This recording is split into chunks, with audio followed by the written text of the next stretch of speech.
And I have a lot of friends out there who have covered her program who just love her. Yeah, she's definitely talented pianist. That is something that musically, I just wish I had just a little bit of ability. So I envy her for that, because I think to have something like that you can pour yourself into, your emotion or whatever into, to get you away from what you do, for a living, get the stress of being, the Stanford coach, and every year the expectation being the same, and having something like that is just, it's really, really valuable. So I'm envious of her talents. So we'll get you into piano lessons here. I'm sure you. It's not going to do you any good. It's gibberish to me. My mom was actually really talented, and my youngest brother. My mom played piano, and my brother, I remember when we were growing up, he played the saxophone, and they wanted to play the drums a little bit, but it just missed me. It's just not something I'm very good at. I went through the piano lessons and the guitar lessons at a young age. It didn't stick with me at all, and then later in life, I picked up the guitar, and it started making sense. So you never know when it's going to click. Oh, that's true. But there are people. Speaking from a musician, right? Yeah, but there are people for whom music is just, it takes them 5 minutes, and they just see it. Yeah. It's like an advanced mathematician. They just understand how everything fits together. That's not me, Jim. No, if it was X's and O's, it'd be a little different. It's not. It's work for me. It's work. Anything I've learned how to play, I've had to put sweat into. But there are people who just go, okay, well, this makes sense. So I'll just go play it on another different instrument. I can't really fathom. So they always talk about Prince. Prince was that way. Yeah, well, Prince was I think I've told you that before. And I apologize if this story is redundant, but a guy, Dave Roussan, who has worked on my guitars, he's the guy who made the Prince cloud guitar, the beautiful cloud guitar. And he told me he tried out for Prince's band once, way back in the day. And he walked in, and he played guitar, and Prince was the other guitarist on one song, and then Prince played the drums, then Prince played the keyboards, then Prince played the bass. And he said Prince was the best, and Prince had a great band. And he was still the best in the room at each of those instruments. He is a genius. And watching Maroon 5 do a halftime show, when I've seen Prince do a halftime show, is such a letdown. Yeah, that was unfortunate. Prince was obviously, like you said, a genius, and just so fun to watch, so entertaining. But I have to tell you that I might, as the social media went rampant with their dislike for Maroon 5 and their halftime show, I was one of the few that was just glued to my TV because I love Adam Levine. Okay. So I was right there, with the songs, and just really happy about the direction of it. And then he took his shirt off, and I thought, what are you doing? This isn't. Maybe he felt like the show wasn't going like it needed to be, or maybe he had really worked out extra hard and he really wanted to show it everything off. But yeah, I was in the minority with. He doesn't do very much wrong in my eyes. Okay. I'm not as anti Maroon 5 as most people are. I just think they're a fine band. I did think it was very interesting that they were willing to play that show after so many people backed out. Yeah. Because of support for Kaepernick, and I don't know if that was calculated on their part or tone deaf, but that led me to a fairly negative bias. Yeah, that. And he talked about that. Mm-hmm. I when I read that, I was also disappointed in that. It was actually after the halftime show that I kind of came upon that story. I would have preferred that they not do halftime and stood in solidarity. But maybe they, sometimes when you're the leader of a band, you have to make decisions beyond yourself. And maybe he thought that what he was doing was right by everyone in the band. So we don't know exactly, what decisions went into that. But, obviously it's a pretty big topic. And he had. There was nothing he was going to do that people were going to walk away and say, "Wow, that was really good." I think halftime shows anymore are just so difficult to. And really, I'm a big Springsteen fan, and he did his halftime show, and I was like, "There's nothing like seeing a Springsteen concert." It was just kind of this little hodgepodge thing. They are really hard to do, which is why you almost need someone who's just as gifted as Prince. Prince did a Foo Fighters song and made it sound great. He can do that, but it's a tough gig. I think Bruno Mars for me might have been one of the top ones. Even Justin Timberlake here in Minneapolis. I think anymore the national anthem. The performance of that, that's more interesting to me. I don't want to miss that. Obviously, Pink did it in Minneapolis. She's one of my top artists that I listen to, and And then obviously, in Atlanta, it was like unbelievable. Mavis Staples, unbelievable. Right? Yeah, it was. Or was it Gladys Knight? It was Gladys Knight who did it. Yeah, yep, Gladys. Phenomenal. And then they had the, I don't know if they're twins, that they did the, goodness gracious.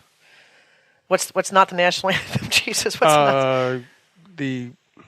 So the national America the Beautiful. Oh, okay. Is that what they say? Yeah. We're great, Jim. Yeah, I know. But they were talented, and I think they sang at the Grammys. They took their show to the Grammys. They were on.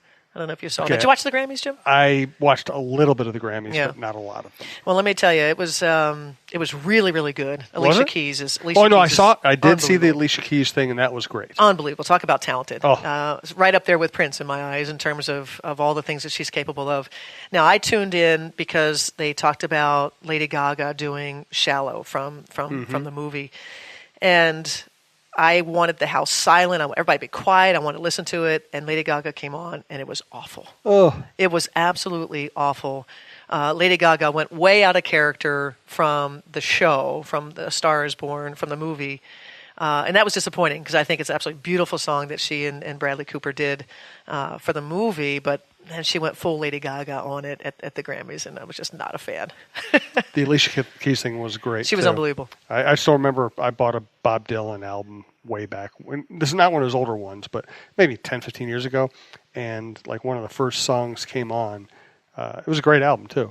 And he just like started talking about Alicia Keys in the middle of one of his songs. Yeah. Unreal. They had a nice little ode to Dolly Parton. That was really cool. She was there performing and, incredible. Dolly Parton once lost a cross-dressers Dolly Parton look-alike contest. She entered it and she didn't win it. That's awesome. I think one of my favorite quotes ever from Dolly Parton was when she was responding to what was called dumb blonde jokes. And she said it didn't bother her because she wasn't dumb and she wasn't blonde. She is a great wit. Let's wrap up on a serious topic. So we talked about halftime show, Maroon 5 deciding to play, some artists deciding not to play because of Kaepernick. Do you think we will get to a point where Americans say, you know what? All Colin Kaepernick was doing was exercising his free speech and protesting racism, or do you think we're going to continue to have a certain portion of the population say, nope, he was insulting the troops? I mean, are we going to get past that falsehood? No, we're not, unfortunately, because I think the current leadership in our country is empowering that viewpoint. And I also believe that the commissioner of the NFL is taking them down the wrong path, and he is aligned with many of the owners. And so I think until we have some turnover and new ownership, it's unfortunately going to be business as usual in the NFL, which is, the holding down, in this case, someone like Colin who, has every right, like you said, of freedom of speech. And I think he thoughtfully, from the very beginning, when he first chose to sit, he had a military member that he maybe reached out to cut, yep, and said, hey, that's disrespectful, don't sit.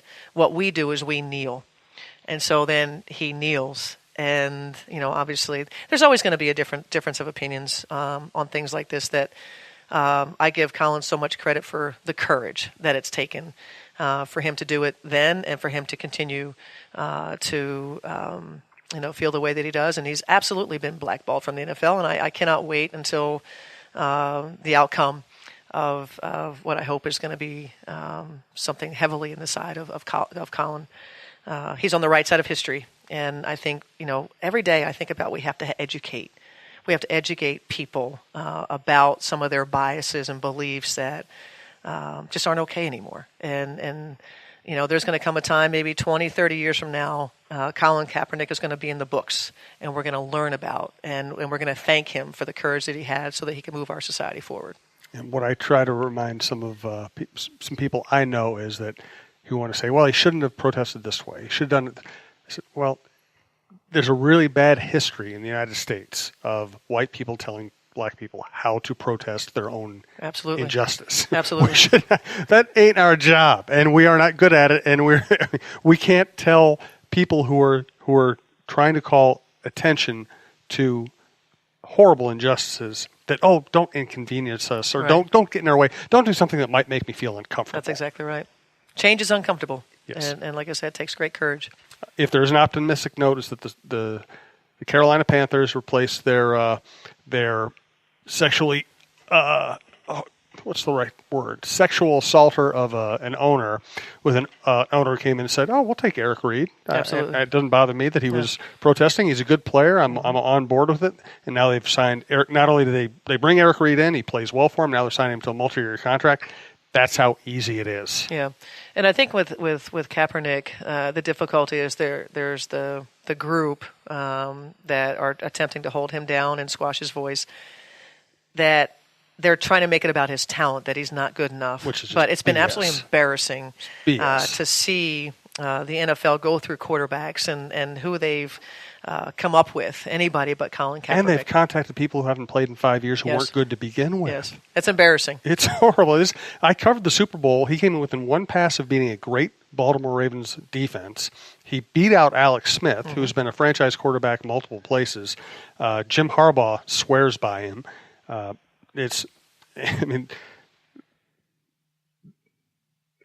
Josh Johnson, for God's sake, Nathan Peterman, some of the people who've started NFL games, they aren't in the same stratosphere as Kaepernick. Even if you think Kaepernick's only a mid-level NFL starter or only a upper-tier backup, that still means should be employed. Absolutely. Okay. Well, we will continue to check in on this issue as we go forward. We do appreciate everybody who listens. Thanks to Walt Hopkins for joining us. Thanks to everybody who listens. Thanks to Shelley Bean, the sports queen, and Gloria Ramsey from SuccessfulMarketingGroup.com. And we'll talk to you soon.